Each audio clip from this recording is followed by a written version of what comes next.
Welcome to Global Connections with Robert Siegel, Navigating the New Normal, presented by the American Friends of Rabin Medical Center. Our monthly Leaders Forum addresses vital issues facing society and the economy, real estate and technology, medicine and science. My name is Dr. Joshua Plout. I'm the Executive Director of American Friends of Rabin Medical Center, AFRMC, a 501c3 National American charitable organization based in New York City.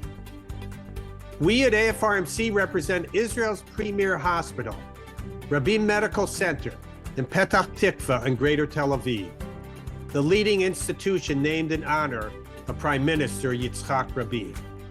The hospital is a model of coexistence. It serves 1 million patients annually from all ethnic and religious backgrounds with the same compassionate care. And now, during this time of war, the hospital is a front line of Israel's defenses, treats the many wounded Israeli soldiers and civilian casualties. We remain in awe of the doctors and nurses at Israel's Rabin Medical Center in the ER, ICU, and orthopedic departments as they respond to the October 7th atrocities.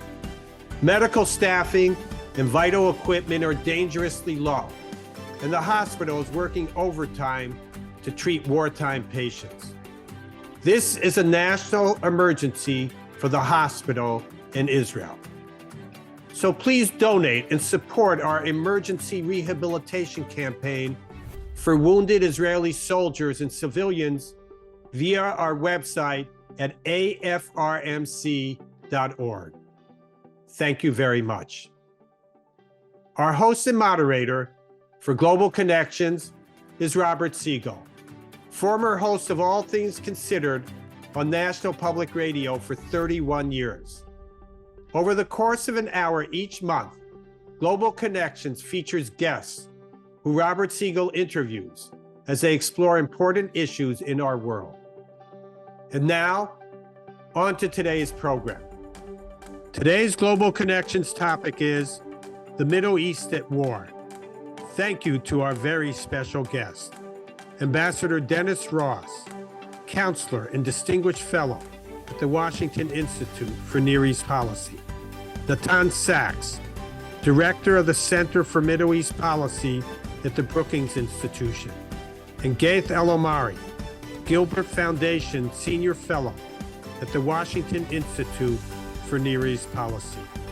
To start the program, we have a special guest live from Israel's Rabin Medical Center, Dr. Felix Benninger, who will give us an update from the hospital as it treats both soldier and civilian war casualties.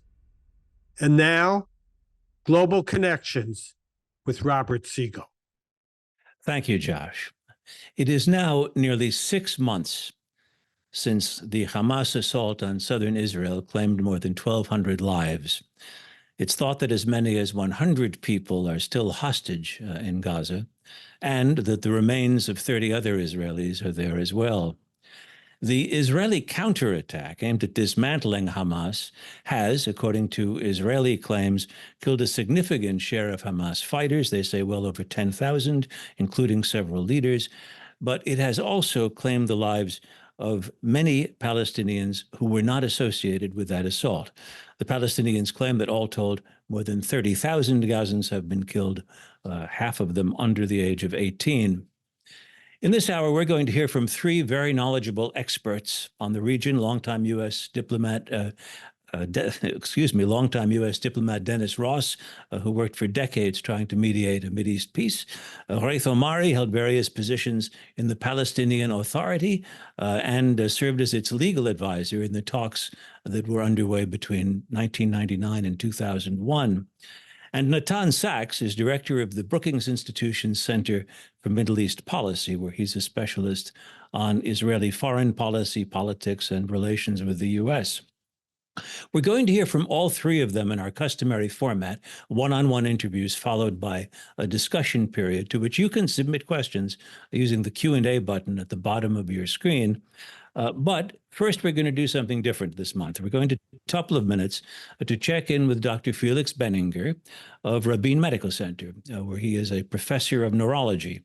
Dr. Benninger has taken part in a fellowship sponsored by our sponsoring organization, the American Friends of Rabin Medical Center. His fellowship took him for 2 months to Los Angeles and the Epilepsy Center at UCLA.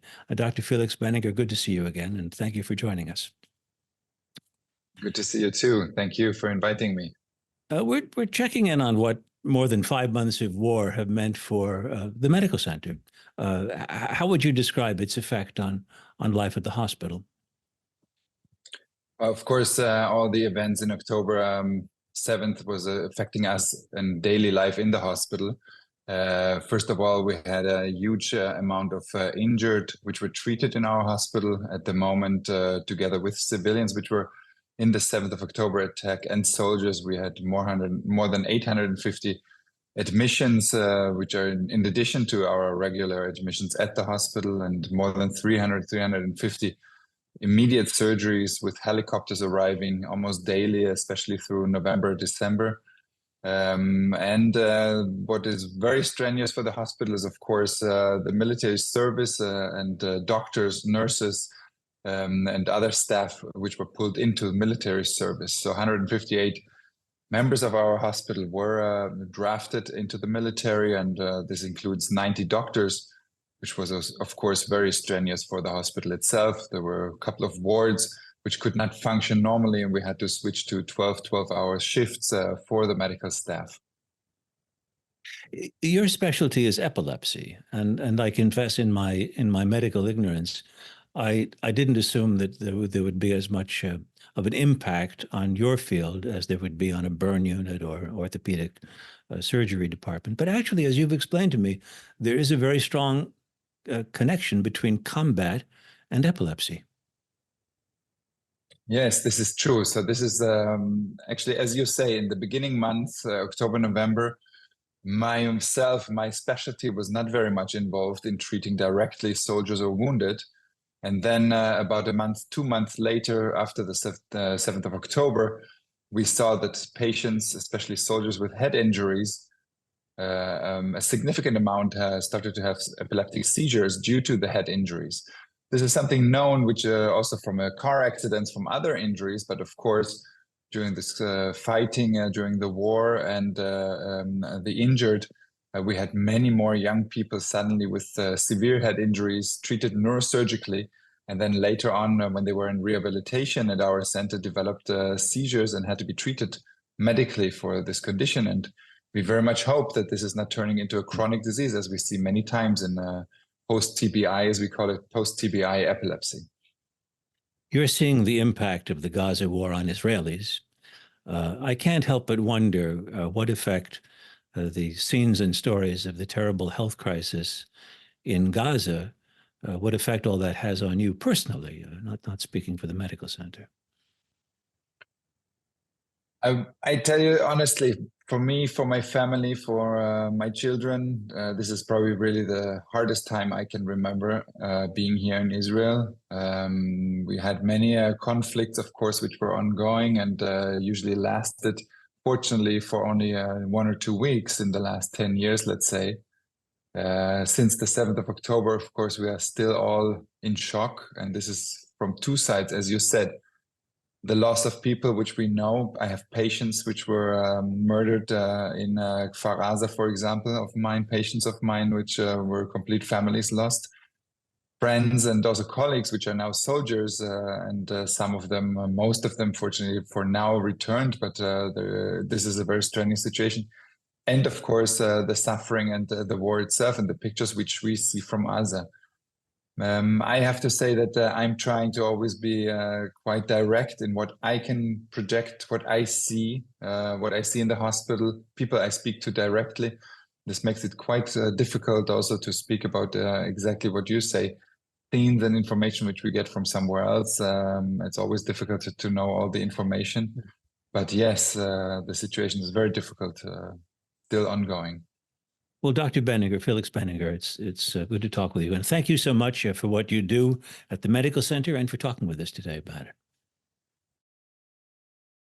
Now we turn to Ambassador Dennis Ross, who spent years working for both Republican and Democratic administrations trying to negotiate an end to the Israeli-Palestinian conflict.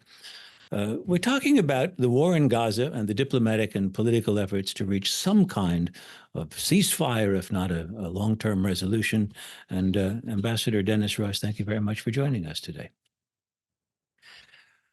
We have a war in Gaza that Israel says isn't finished. The U.S. has differences with Israel over the prospect of an offensive in Rafah, the city at the southern end of the Gaza Strip.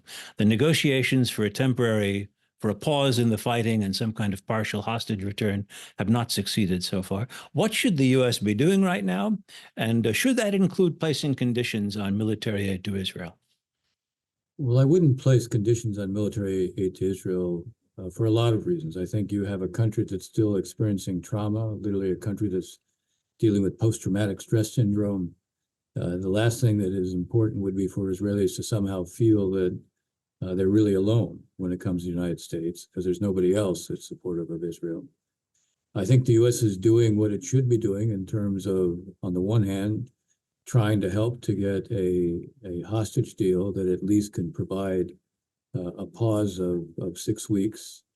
It's doing what it should be doing in terms of trying to ensure that Israel does a better job when it comes to humanitarian assistance getting into Gaza, that the U.S. organizes others to help ensure that it gets there.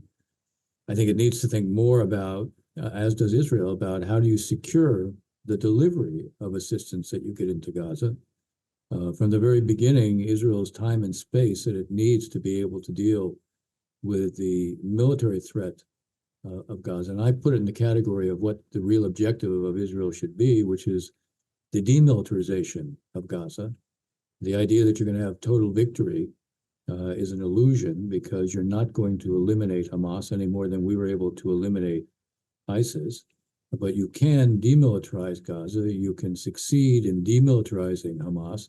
And if you achieve that, and if the administration reaches an agreement with the Israelis on what's the level you need to achieve, then you have not only a measure of success, but you then also can focus on what are the mechanisms you need to put in place to ensure that there can't be a remilitarization of Gaza. So I focus very heavily on what I think the administration can be doing, especially in regard to that, because there should be a kind of basic bargain. Ultimately, there can't be reconstruction of Gaza until there can be guaranteed demilitarization of Gaza, and no one is going to invest in Gaza as a donor if Hamas somehow can still be in political control, because they'll do this all over again. You spent the better part of a career trying to midwife a two-state solution. I just wonder what you make of the calls nowadays reminding us trying to get Israel and the Palestinians back on track toward a two-state solution. After this war, realistically, are compromises that were out of reach in much better times conceivably within reach now after the attacks of October 7th and the Israeli response in Gaza? The answer is no.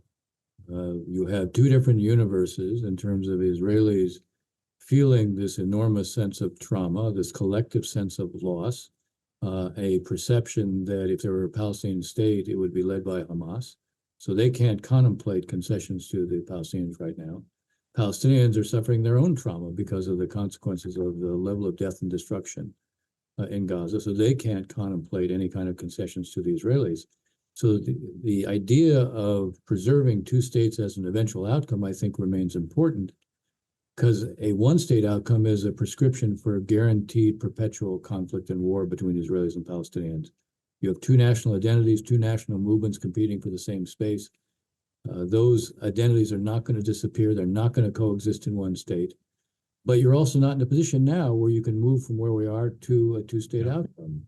So you need to focus on how do you build a set of conditions over time that can change the psychology of where we are?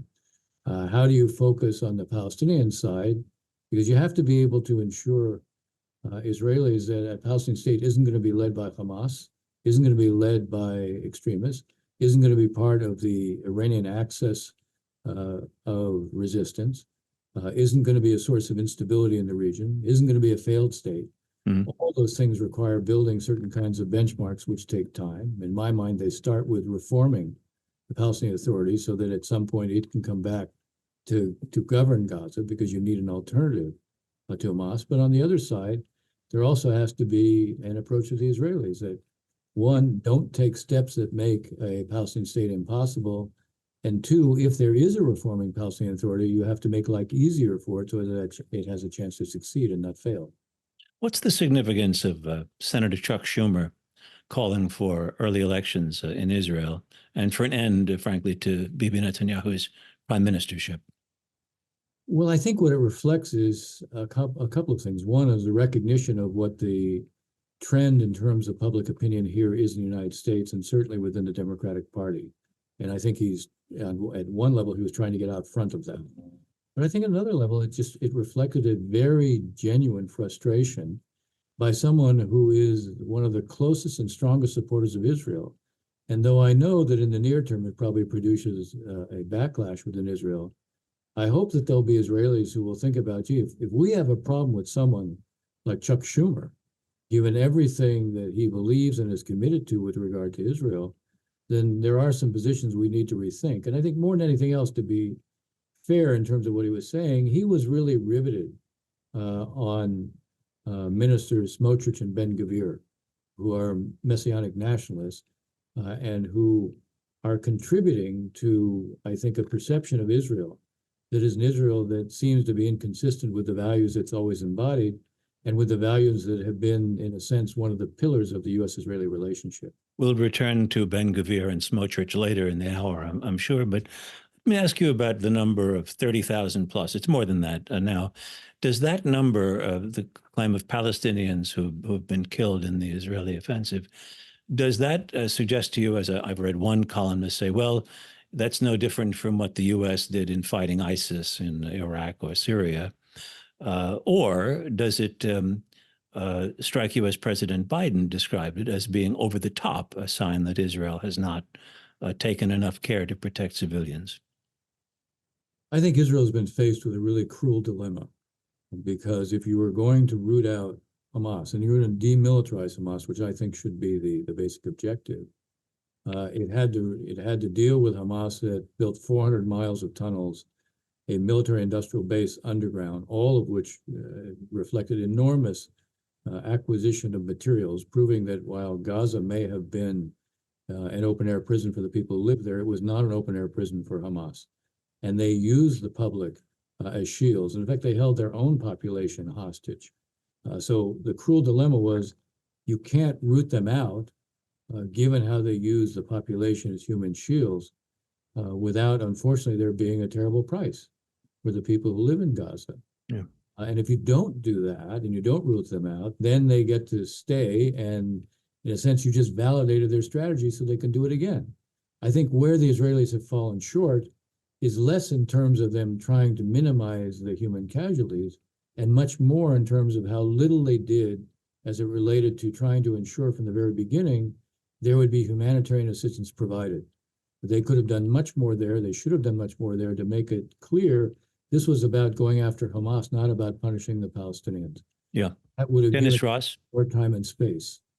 Dennis Ross, thank you. And stick around because we'll have the discussion period in a few minutes. Our second panelist now is Ghaith al-Omari, who, in addition to his past role in Israeli-Palestinian diplomacy, is, like Dennis Ross, I should have said, affiliated with the Washington Institute for Near East Policy. He's also the former executive director of the American Task Force on Palestine. Ghaith, thank you very much for joining us once again. Always a pleasure to be with you, Robert. Obviously, the war in Gaza has been catastrophic for the Palestinians. Is it fair to demand that a ceasefire on Israel's part be accompanied by a hostage release on Hamas's part? I think it is absolutely fair. I mean, I think we have to distinguish between three different issues here. I do think that the Israeli objective of defeating Hamas, and as Dennis said, to disarm and dismantle Hamas's terror and military capabilities is a very legitimate objective. No country can be expected to withstand what Israel withstood, such a terror attack on October 7th, and not to react. At the same time, the issue of hostages is one that needs to be dealt with. Look, the issue of a ceasefire at the end of the day, I think a permanent ceasefire will have to be linked with Hamas laying down its arms or be defeated, whichever comes first.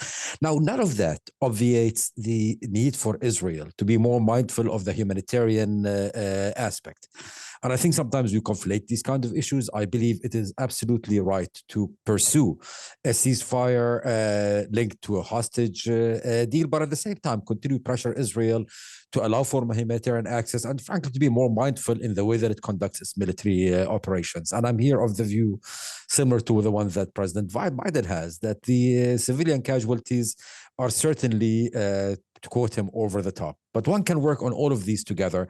I think today it is a fact that Hamas is using the human suffering as a way of improving its leverage. And I think aggregating these different issues will actually reduce the leverage that Hamas has in these negotiations. There's a lot of talk in Washington, at least, about the Palestinian Authority, a new reinvigorated, empowered Palestinian Authority taking over in Gaza once the fighting stops. You worked with the Palestinian Authority 20 years ago. Do you think that a new PA would enjoy the support of Gazans? Would it need some outside security force to keep Hamas from seizing power? What might happen with the Palestinian Authority?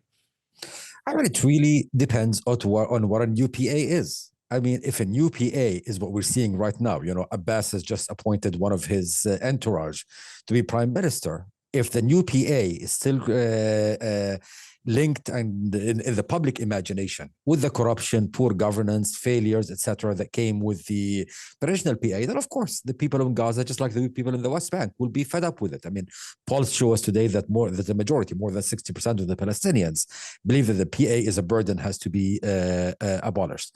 On the other hand, if one can think of a new PA that is truly reformed, where corruption is rooted out, where efficiency is the name of the game, then certainly this is something that will capture public imagination. And we've seen it in the past. When the PA reformed under former Prime Minister Salam Fayyad, we saw the standing of the PA increase in polling.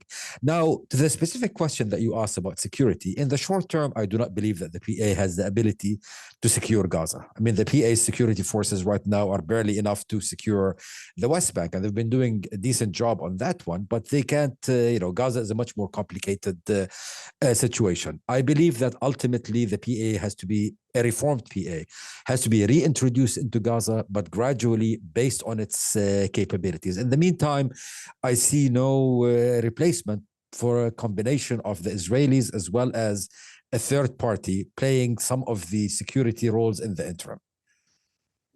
I mean, the U.S. National Security Advisor, Jake Sullivan, in expressing concern about Palestinians who've evacuated to Rafah, has spoken of the other cities in Gaza, Gaza City and Khan Yunis, as destroyed. Gazans don't have a way out of Gaza, and there aren't cities where there used to be in Gaza, as best I can tell. I mean, do you have any sense of what rebuilding Gaza means? Does it mean 5 years of people living in tents before buildings can go up? What are we looking at here? To be honest, Robert, I have no idea.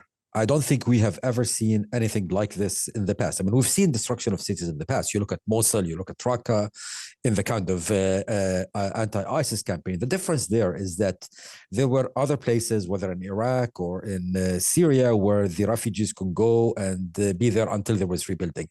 In this case, we haven't seen it. And I believe this is one of the areas where there is least, let's say, developed thinking in the administration, in the policy community, in the UN, elsewhere. What we know is that it's going to take many years. So I think right now it's a question of how do you prioritize? And the first priority at the moment has to be dealing with the basic humanitarian needs, be they sanitation infrastructure, water, food, but also temporary shelter.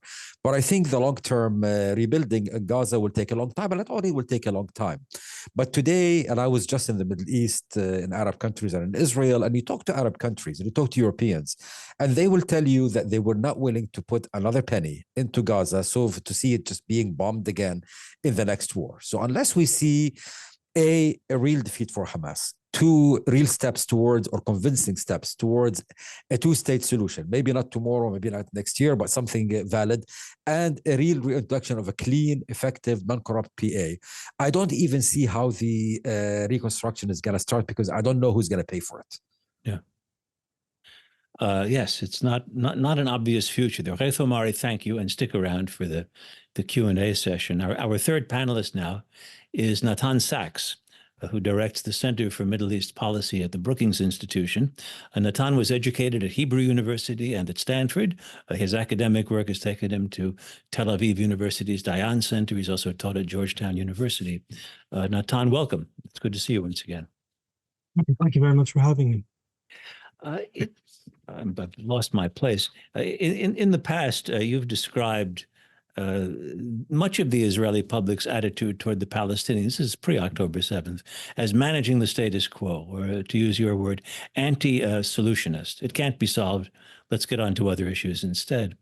As they experience the war in Gaza, I'm just wondering which you think is going to be the lesson that anti-solutionists, as you would say, will take away with it. Is it, we told you so, there's no way you can ever possibly solve this conflict? Or is it, we took our eye off the ball? Yes, it's good to have relations with Morocco and Sudan, but we have to deal with this thing, this problem we have, that the Palestinians are here. Oh, thanks again for having me. I think it's a bit of both. Certainly the way most Israelis reacted to October 7th, unsurprisingly, is first with quite literal trauma. I hesitate to use that word in the context of a medical center, but I think it is actually probably an apt diagnosis for many people. And the reaction is deeply emotional, deeply personal. And in that sense, the very first reaction that I think every Israeli had watching what's happening in real time was of rallying around the flag, believing first and foremost that may never happen again. And so we saw the words never again reemerge. Never again is now. I think that is more deeply held than many people outside Israel understand. There is a sense that no matter what international program Israelis face, they cannot allow a group like Hamas to govern a statelet bordering Israel and to threaten Israeli civilians on the border.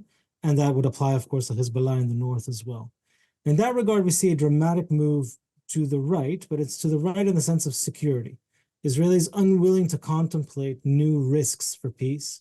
You may recall Bill Clinton, whom Ambassador Ross worked very closely with, spoke of as Israel would take risks for peace, the United States would be with it. Well, those risks for peace are exactly what Israelis are loath to contemplate right now. Perhaps that will ease in a matter of months or years, but I doubt it. I think it's with us to stay. Moving to the right, however, on that does not necessarily mean moving to the right on questions of the land of Israel or on the potential theoretical compromise over it or on settlements. And so when they approach the question of solutions, yes, on the one hand, I think the feeling that there is no solution to this conflict or that there cannot be one that Israelis could countenance, could suffer the risks involved with, that has only strengthened.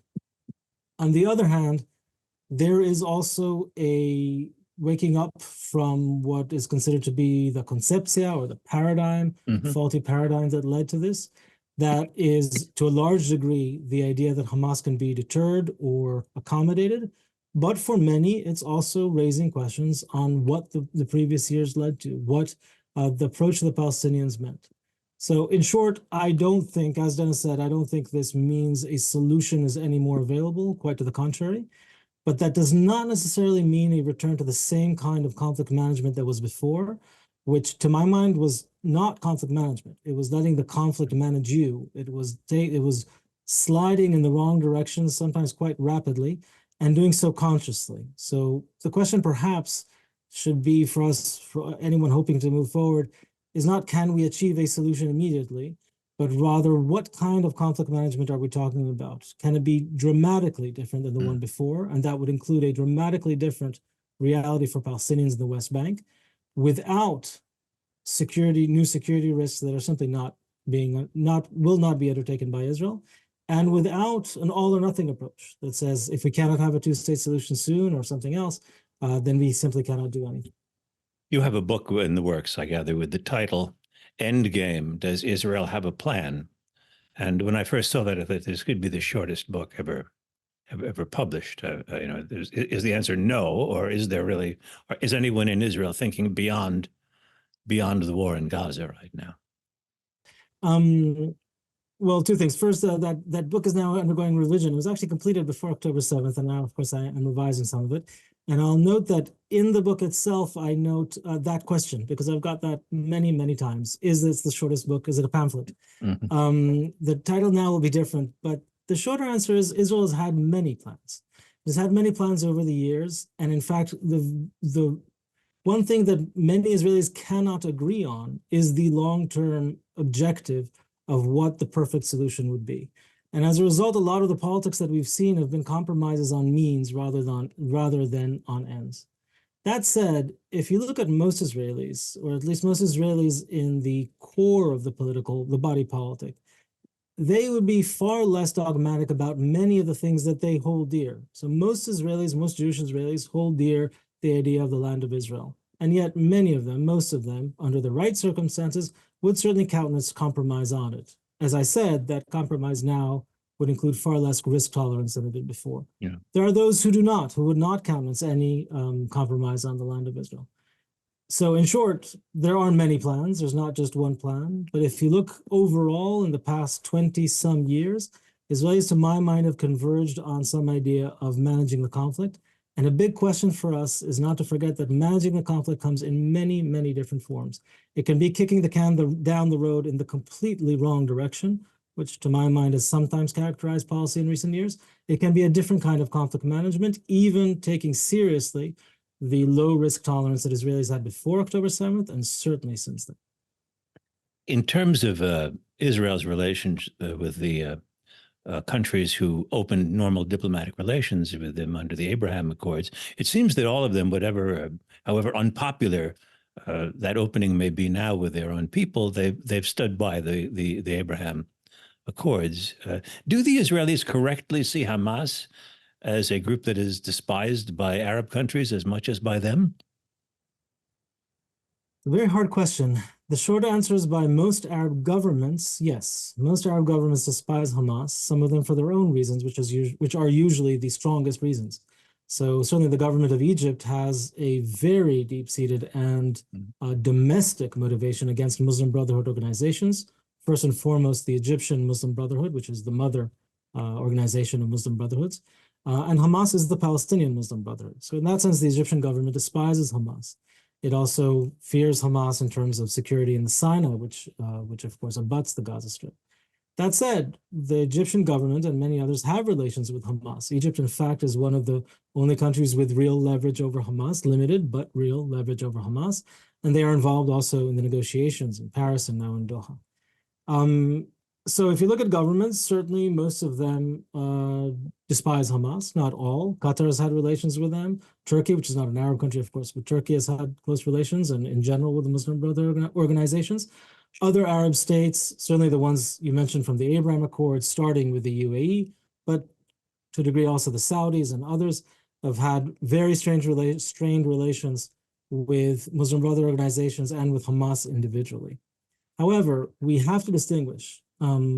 Governments and publics are not the same thing. And the publics in the Middle East, certainly in the Arab world, but well beyond it, even here in the United States, are extremely motivated by the last few months. This is a level of politicization, even by people who are simply not very politically involved, and certainly not involved in this conflict, a very high level of politicization and of polarization around this. And so I'm very concerned also in terms of the long-term politics and diplomacy of this. There are many governments, even in non-democratic states, that have to take into account public opinion, and that public opinion has dramatically worsened in the past few months and is not getting better as we speak. That's going to be a major variable we have to take into account. For a country like the UAE with very few citizens, it's less of a concern. With a country with more citizens like Saudi Arabia, it's more of a concern, although limited. It is an absolute monarchy. For other countries, it can be far more concerning. Jordan, first among them, although with Ghaith on the call, I certainly will not be the one to speak about Jordan. Natan, Sachs, thank you. Stay with us now. And I want to bring back Dennis Ross and Ghaith al-Omari to begin our discussion period. And I want to put to all three of you, I guess, a thought that came to me. Dennis Ross mentioned Itamar Ben-Gvir and Bezalel Smotrich, two extreme rightist ministers in the Netanyahu government who permit Netanyahu to have a majority. One of them mentioned that he thought that there should be the Palestinian population of Gaza should be reduced to 200,000 or something like that recently. And I believe that Netanyahu distanced himself from that idea. But thinking of how displaced the people of Gaza are, and what little accommodation there is for people who are living there, I'm just wondering: is one possible outcome of this war another mass emigration, another mass migration of Palestinians out of where they have been? I mean, Ghaith, can you imagine if you're trying to get 2.2 million people inside a dwelling and fed and cared for medically, with no hospitals working and no buildings? Is it a moment when more Palestinians leave, when the extremist agenda, in effect, wins out? I mean, look, this is the worst nightmare and the biggest fear of many of the Arab countries, as well many in the Palestinian national movement. I mean, when people listen to Ben-Gvir or Smotrich or many of the other characters in the Israeli government talking about that, the term that you hear in Arabic media among Arabic officials is this is the second Nakba. Second Nakba. This is what you hear. And now yes. This is what they're saying. And this is a concern, and this is really part of the reason why, for example, Egypt today is not allowing Palestinians from Gaza into Egypt. Now, there are many reasons, but one of the reasons is a concern is that they leave and they're not allowed to go back. The same in Jordan. You know, it's no surprise that Jordan is saying expulsion of Palestinians or even quote unquote voluntary migration, i.e., you create impossible situation. That's a red line, because I think, you know, people here in the outside, and certainly people in Israel, do not really appreciate the kind of since we use the word trauma, the traumatic association of mass migration of Palestinians has in the Arab imagination and certainly in the Palestinian imagination. So we find ourselves in this impossible situation where people are stuck there without the infrastructure, yet the idea of migration has become so anathema that anyone who's pushing for it right now is certainly touching on some very nervous buttons in Egypt, Jordan, and elsewhere in the Arab world. So, Dennis, one of the givens then is that 2.2 million people will remain in this somewhat smaller than Manhattan strip along the Mediterranean without their homes standing? Well, I think, look, the short answer is yes, and for the reasons that Ray said. I mean, when he talks about in the Arab and the Palestinian imagination, there's a sense that they will not allow Israel to solve the Palestinian problem by expulsion. And that's what the great fear is, that's what this would represent. So they're not going to leave. It's not like in Syria, we had 5.5 million people leave. We had 5.5 million people internally displaced. So it wasn't the issue that in an Arab war that people can't leave. They did. And Ray said earlier on the issue of, if you go to Mosul, Mosul was leveled when we fought ISIS. Same with Raqqa, but people could leave.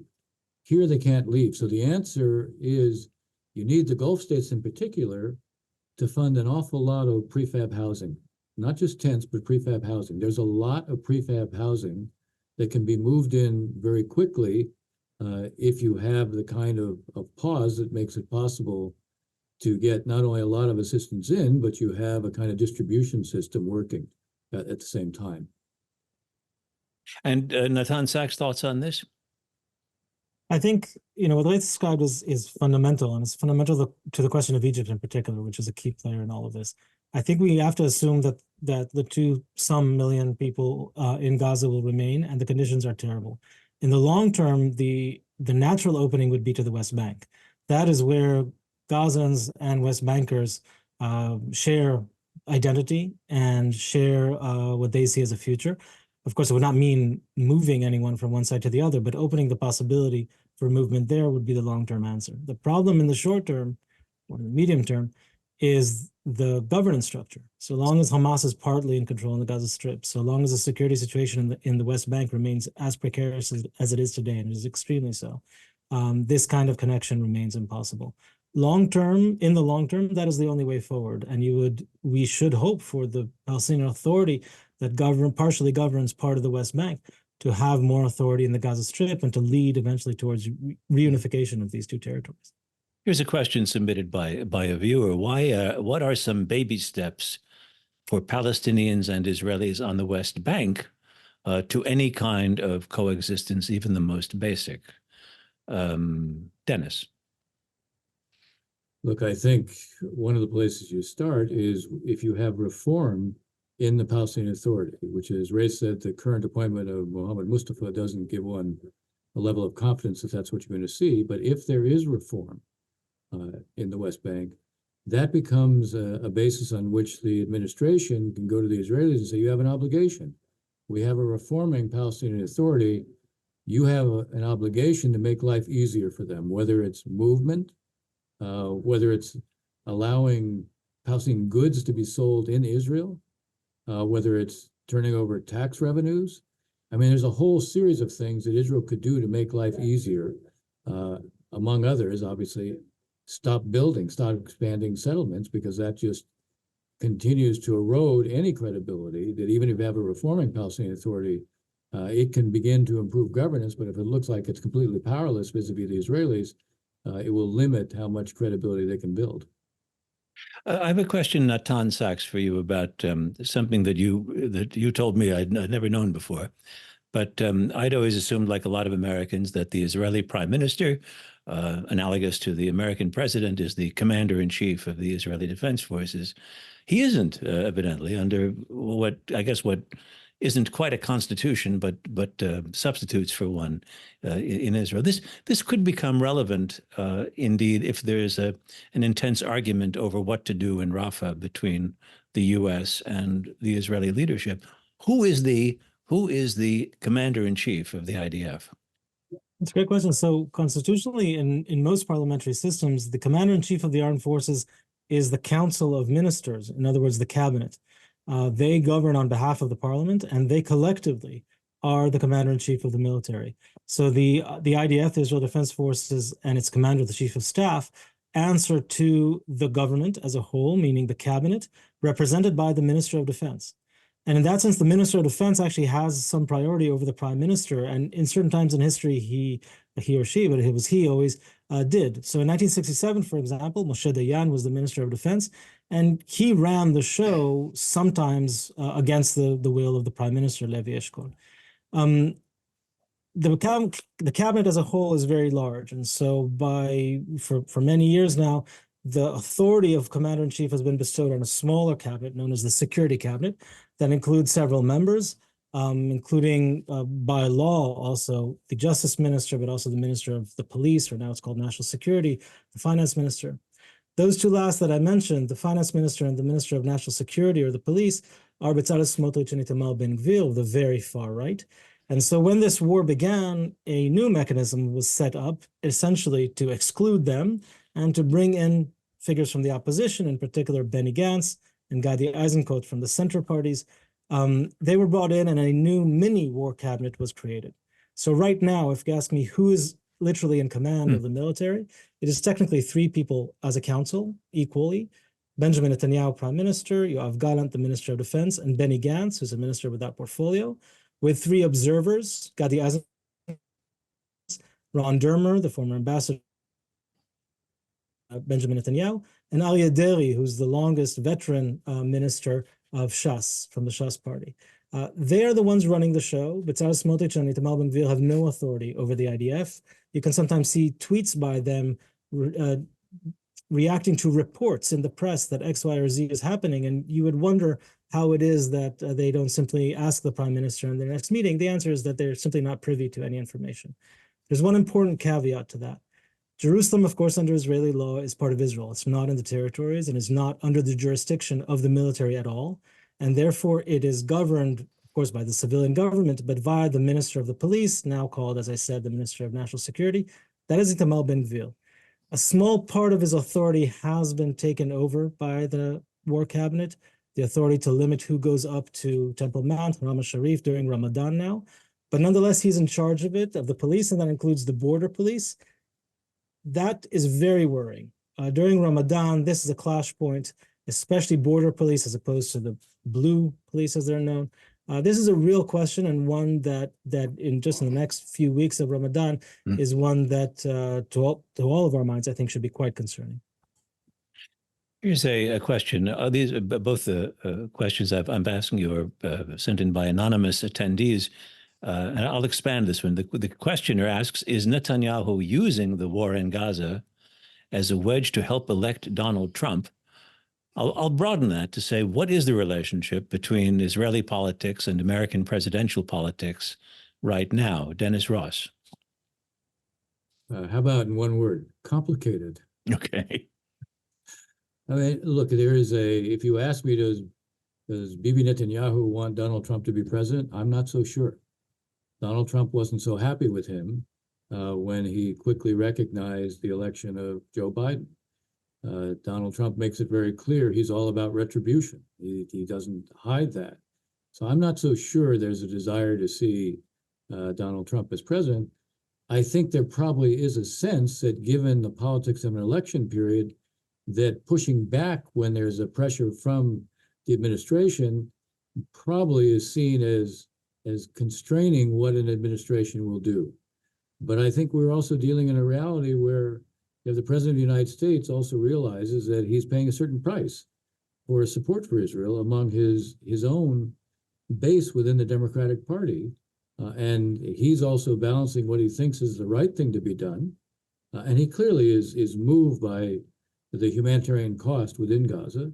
So he's balancing the right thing to be done with also trying to show that he's taking steps that can affect some of those within his own party who make up his base that I think need to be addressed. Now, I would also say I read Senator Schumer's speech as also taking into account very much domestic currents here, domestic drift here, the reality within the Democratic Party, and making it clear that as the leader in the Senate, he's mindful of this and mindful of the views of his own caucus. And he has staked out a position that gives him credibility, I think, on this issue by what he had to say, at least in terms of his own Democratic caucus in the Senate. Ghaith al-Omari, if in fact Hamas is kept out of any opportunity to become a leading party in Palestinian politics, and if people are suspicious of the Palestinian Authority perhaps being the same old Palestinian Authority, who are leaders whom Palestinians acknowledge and respect and have some confidence in? These days, not many. And it is a function, I mean, it's not because of the lack of talent or capability among the Palestinians. We all know Palestinians, we all know that that's a rich society when it comes to this. But you've had a political system, particularly under President Abbas, that basically has not allowed for leaders to emerge. Today, the system is not, if you're an effective minister, you get pushed aside because you're building a base. If you're a popular prime minister, like the one I mentioned before, Salam Fayyad, you get moved away, etc. So I think in the short term, today we will have to find some consortium of leaders who appeal to various constituencies, mainly from the Fatah movement, but are not affiliated with the Palestinian Authority.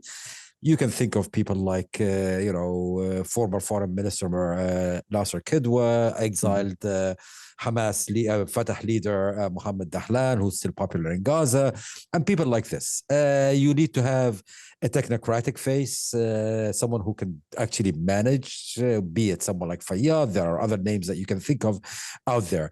But in the medium and longer term, we have to also, this is part of why reform is so essential, to allow leaders to emerge as people who can say, I served as a minister of X or a minister of Y, and look what a great job I did. To allow people to have a politics based on performance, not only on slogans. Today, the system does not allow it. Reformed Palestinian Authority can produce that. In the meantime, it will be very important for whoever comes to govern next, whatever constellation, to have the kind of top cover from the Arab world. I think this is one area where you should have concerted Arab messaging, as well as Arab diplomatic and other kind of support for these leaders to say that these are Palestinian leaders who we have as Arab leaders have trust on, that they can manage and then ultimately achieve the Palestinian national objectives. I think short of that, we will have a degree of political vacuum, because even if Hamas is sidelined, it will continue to have impact, and it will mobilize its supporters against something like this. Even if Abbas is sidelined, he will continue to do this. So we need this consortium, but also we need a very strong Arab coalition behind it. And this is something that should be in my mind, at least, on one of the top of the priority of the administration's approach to the Arab world, and basically saying, we want to see an Arab coalition that will shepherd the Palestinians during the next transitional periods.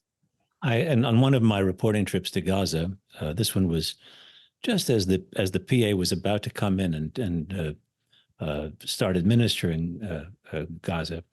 The housing problems were so glaring that I happened to meet the Palestinian Authority's housing minister, and I asked him something that I'd heard from an Israeli Palestinian who really wanted to build new cities for Palestinians and wanted to pave over the camps. I said, well, can you imagine paving over the camps and building good housing for people? And the minister told me, this is a political question. See, this is a political matter. And what he meant was, as I understand it, was that to cease being the situation of Palestinians in Gaza is terrible. But if one is not a refugee, one gives up the moral claim that we still haven't settled the War of 1948. And as a result, people must remain refugees. And as a result, we must have things that we call refugee camps, even as they had the complete appearance of just being urban slums. You're nodding, so I guess I'm not that far off, Ghaith. You're not that far off. And I think, the issue of the refugee identity is so embedded in Palestinian national identity. And I think personally, this is my very personal view, is that in the long term or in the medium term, the Palestinians should move away from this kind of victim-based mentality. By the way, that's one of the reasons I keep on going to this guy, Salam Fayyad. One of the reasons why I always admired him as a leader, because he was someone who said, stop with the victimhood. And as Palestinians, no matter how bad things are, we can do things for ourselves. All of that said, I don't believe that when you're in the middle of a war, when there are so many priorities, is that this is the time to start tackling some of these very complicated issues. Dennis had tried, I had tried when I was a negotiator. Many of us had tried to resolve these issues in much better times, and we understand how complex they are. Right now, I think I would start with the lowest hanging fruit. If I want to talk about reconstruction, etc., I will talk about the less politically sensitive ones. I have by the way, similar views when it comes to UNRWA, a deeply flawed organization, but this is not the time to start dismantling it when you're in the middle of a war. The one, I guess, footnote I would put here is that because of the amount of destruction in Gaza that's happening right now, this might be a moot question, because reconstruction is going to happen everywhere. And this might be an interesting time to rebuild Gaza without these urban slums and actually do it this way. And here again, I would say, I think the Arab world can play a very interesting role. Many of us think of the Arab world as an ATM. which is the way that they were in the past. But today, if you look at the successes we see in the UAE, in Saudi Arabia, etc., I think these are countries that can play not only a financing role, but also a management, governance, infrastructure, reconstruction role directly. So I think we have an interesting opportunity here. Maybe these countries can deal with these complex issues in ways that are less sensitive than if us from the West, from the US and elsewhere, come and try to deal with these issues. Natan, Sachs, in the months prior to October 7th, there were regular, huge protest demonstrations against Bibi Netanyahu and his plan to curtail the powers of the Supreme Court of Israel and some other changes. Has the war eliminated that movement? I know obviously people rallied together when they were mobilized, but is that in the past, or does it remain a limitation on Netanyahu that so many people oppose his leadership? It remains a huge limitation, and it's part of the background to his polling numbers, which are deep underwater. The immediate, of course, impetus for that is his responsibility as prime minister on October 7th, which caused a huge backlash in a sense among most Israelis that he should not continue as prime minister. He was already slightly underwater in the polls. We should always take polls with a grain of salt, and especially as they regard Netanyahu, because he is a master campaigner. But right now, the polls are very clear. If elections were held today, he would lose, and the winner would likely be Benny Gantz. However, elections are not scheduled today. They're scheduled for about 3 years from now. And Netanyahu has made clear from the very beginning he has no intention of resigning. He is playing politics. He plans to hold on to power. It limits his ability, and it limits his ability in particular because already on October 8th, we saw one natural reaction would have been to jettison the very controversial coalition that he had. And the top agenda for that was a deep change, revolution in the constitutional makeup between the judiciary and the legislature. And instead to go for a national unity government with Benny Gantz and others from the center, perhaps even the left. He did not do that because he felt politically, and from the political standpoint, he was correct, that if he did that, he would eventually remain without the center and without the far right that was buttressing it. So he refused to give up the far right. He said, if I do so, I won't have my 64, which is the number of coalition members he had. 64 seats out of 120 in the Knesset. Exactly, out of 120. So a majority, not a very large one, but a clear majority in the Knesset. Now he has more than 64. So it constrains him in that sense that he is more beholden to the far right than he would be by logic. Coalition is not, it's not law. You can change coalitions. You could move things. And Netanyahu has done so many times in the past. But now, given his lack of popularity and given the background of the last several years and the political crisis around it, he reckons, and correctly, that without the far right, he would have no political base. Some critics might argue that even so, politics should not be guiding him in the deepest moment of crisis of the country. But critics would be speaking a different language than Netanyahu. Question from a listener: what are the goals of the Palestinians? And I'll amplify that. Is the notion of a two-state solution something like what was on the table when Ghaith and Dennis were last negotiating, and when John Kerry was negotiating, or is it still the Palestine will be free from the river to the sea? Ghaith, what do Palestinians want? I mean, this is like asking me, what do the Israelis want? I don't think there is, what the Palestinians want. We have a divided and different points of view. The two-state solution still has a constituency, a diminishing one, and it's a minority today, but still a plurality, I believe. There are those who want to destroy Israel, and Hamas is definitely the poster child, and it goes beyond Hamas.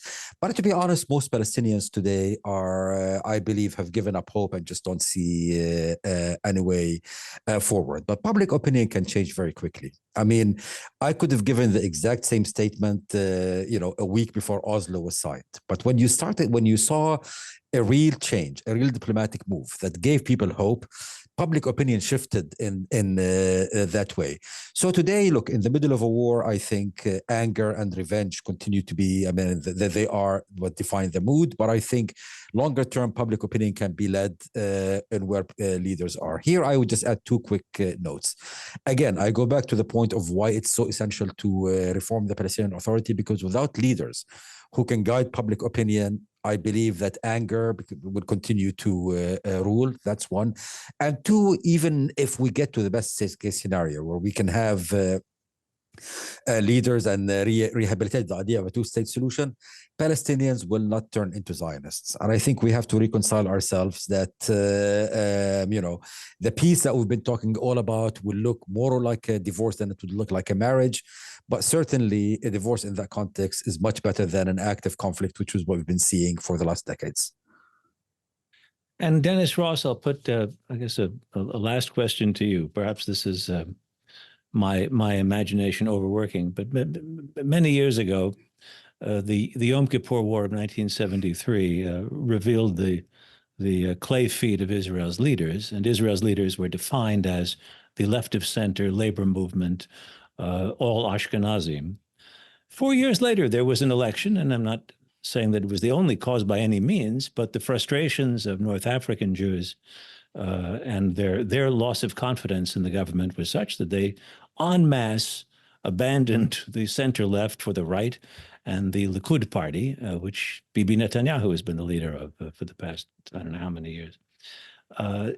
Is there any possibility of that kind of seismic shift in Israeli political behavior or thinking as the result of this war? Can you imagine public opinion changing in some radical way in the way in which it changed in 1977?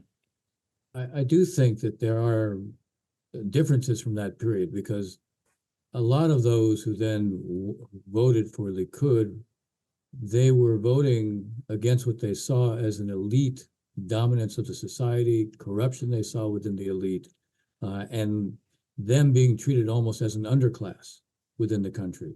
And Menachem Begin knew how to play on that. He was an outsider, even though he had little in common with them. From a social level, he was also an outsider who they connected with. I don't think you have quite the same today, but I think also the society has obviously changed since that time. I do think what's similar is you had a seismic shock, and you basically had Likud and the right in power for a long time. And I think that produces the potential for a big change. And I don't know that you're going to see it all at once, but you put the right time frame in mind. I don't think we're going to see the same thing. I don't think we're going to see the same kind of government. I think it's interesting, Natan said quite correctly, the country has moved to the right on security, but I think they've moved to the center in terms of the kind of governance they want. I think they've seen a far-right, ultra-religious government, and they realize it was not only incompetent, but they also see that it presided over disaster. To think that that's not going to produce a big change politically in Israel, I think is to ignore the reality. So whether we're going to see all of it at once, probably not, but the same time frame, 73 to 77, maybe less than that, I think you're going to see something that is equivalent to that in terms of the change in the political makeup and balance of power within Israel. Well, Ambassador Dennis Ross, thank you. Also, Ghaith al-Omari and Natan Sachs. Thank you all for taking part in this very interesting discussion. Many thanks as well to Joshua Plout and Ronnie Giuliano of American Friends of Rabin Medical Center, which produces Global Connections. And thanks to our technical director, Bobby Grandone. Our program sponsor, the American Friends of Rabin Medical Center, is a 501c3 national charitable organization. It represents in the United States Israel's largest hospital, Rabin Medical Center in Petach Tikva, in the greater Tel Aviv area. The group's website is www.afrmc.org. Join us next month for Is the Golden Age of American Jews Ending? With guests, journalist and author Franklin Foer, historian Pamela Nadell, and social psychologist Leonard Sachs. I'm Robert Siegel, and this has been Global Connections, Navigating the New Normal. See you next month. Stay healthy and stay safe.